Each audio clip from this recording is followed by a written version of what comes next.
Hello, my dear students. Today I am going to discuss the concluding portion of APJ Abdul Kalam's autobiographical writing, Strong Roots. So let's begin. Why don't you say this to the people who come to you for help and advice? I asked my father. So it means people would come to Kalam's father for help and advice.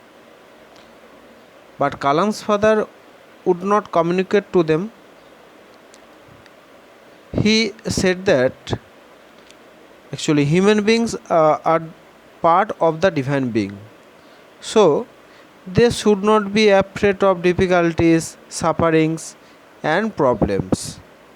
So that is why Kalam asked this question. Next, he put his hands on my shoulders and looked straight into my eyes. So putting his hand on my shoulders, he looked straight into my eyes. For quite some time he said nothing, as if he was judging means gazing, my capacity. Capacity means ability to comprehend his words. Comprehend means understand. His words means his language. So as he was judging, he was actually gauging my capacity, my ability to comprehend, to understand his words. Then he answered in a low, deep voice. Then he answered in a very low, soft and deep means serious, grave voice. His answer filled me with a strange energy and enthusiasm. His answer means the answer of Zainul Abidin, Abdul Kalam's father. His answer filled me with a strange energy and enthusiasm. Energy means vitality. Enthusiasm means strong feeling or excitement. So his answer filled me with a strange energy, and enthusiasm. Whenever human beings find themselves alone, as a natural reaction, they start looking for company. As a normal reaction, they start looking for company. As we know that human beings are social beings. They cannot tolerate loneliness, seclusion, solitariness. Whenever they feel lonely, they search for a company or companion. This is actually the normal reaction for human beings, or to every human beings. Next, whenever they are in trouble, they look for someone to help them. Whenever they are in trouble, they look for someone to help them. So life is a mixture of joy and sorrow, happiness and misery. So troubles come and disturb our normal life normally, but we cannot manage our troubles, and we always look for someone to help us. Whenever they reach an impasse, they look to someone to show them the way out. They reach an impasse means a difficult situation. They look to someone to show them the way out. In real life, people may face a difficult situation, problem. So to overcome this situation, they search for a guide who can show them the right way or the way out of the difficult situation. So they look to someone to show them the way out, right way. Every recurrent anguish, recurrent means happening again and again. Anguish means actually indicates physical and mental suffering. So every recurrent anguish, longing, desire finds its own special helper. So we face naturally anguish, longing and desire in life. So we always find a special helper. Desire finds its own special helper. For the people who come to me in distress, I am but a go-between in their efforts to propitiate demonic forces with prayers and offerings. For the people who come to me in distress, I am but a go-between. Go-between means act as a mediator, middleman.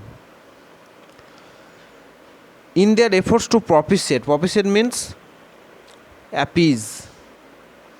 Propitiate demonic forces means evil forces with prayers and offerings.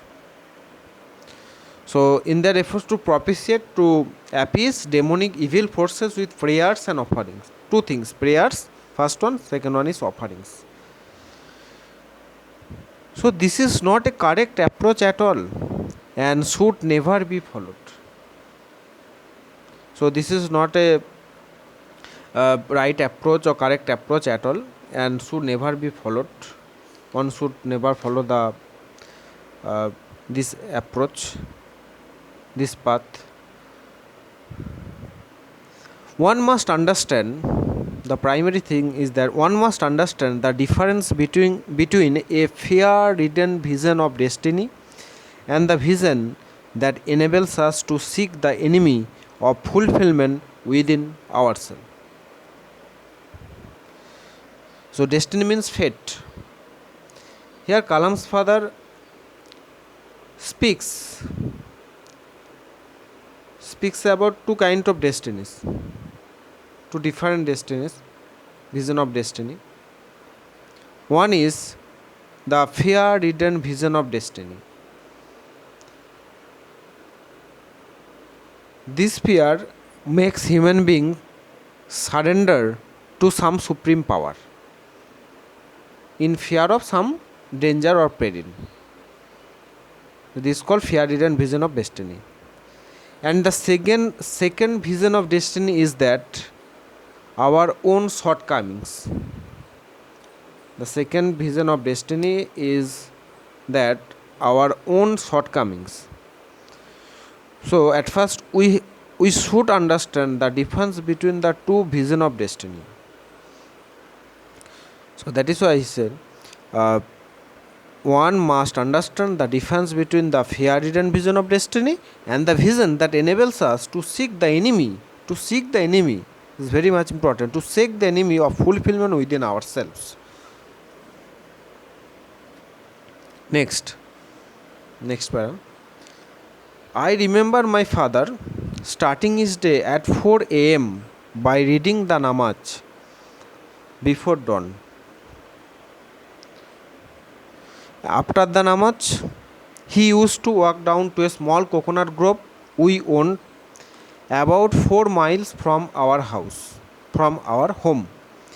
He would return with about a dozen coconuts tied together, thrown over his shoulders, and only then would he have his breakfast.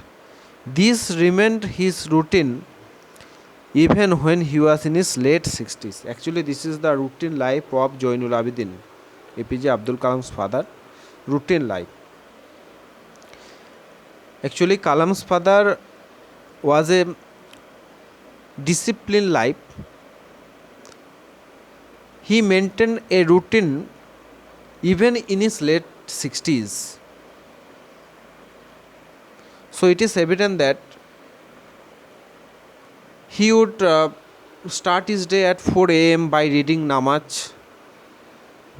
Actually, the Islamic prayer to God, namaz means, by reading namaz. Before taking breakfast, he would go to their coconut grove and return with a load of about load of about a dozen coconut. This was actually his routine life of Joinul Abidin, APJ Abdul Kalam's father. Next, I have throughout my entire life, I have throughout my life tried to emulate means imitate, my father in my own world of science and technology. Actually, this was the world of my world means APJ Abdul Kalam's world, science and technology. So, tried to emulate my father, tried to emulate my father in my own world of science and technology. Kalam has tried to follow his father. During the whole period of his career as a scientist, Kalam has copied his father. It clearly shows Kalam's admiration for his father.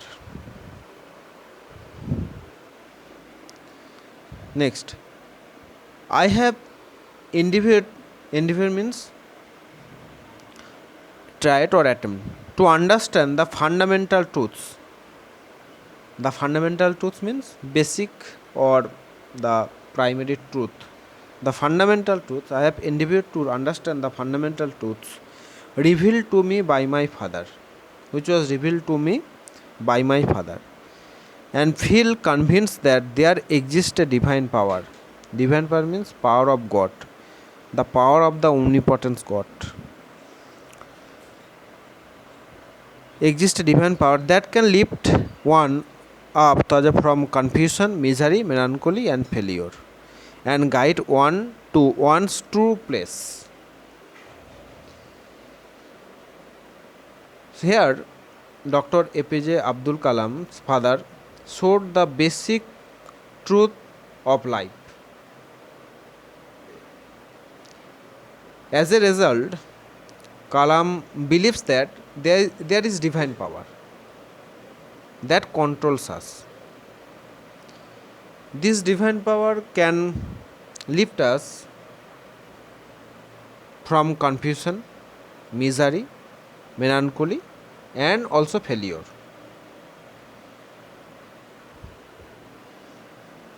Clear?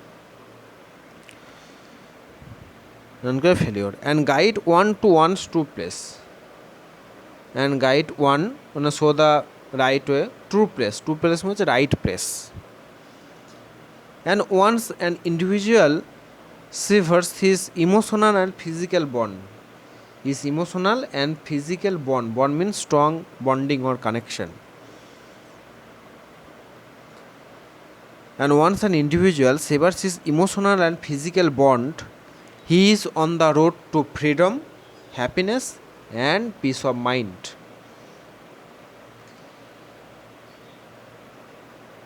It means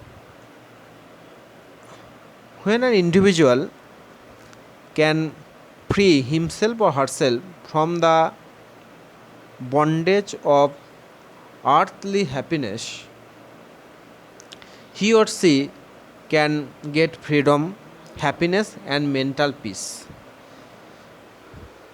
This actually clearly this actually indicates the self actualization and also the self realization, and it also hints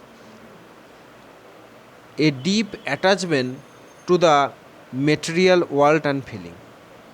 Actually, physical bond is a deep attachment of the attachment to material world and feeling. So last line is, and once an individual severs his emotional and physical bond, he is on the road to freedom, happiness, and peace of mind. Actually, tranquility of mind. So that's all. Thank you.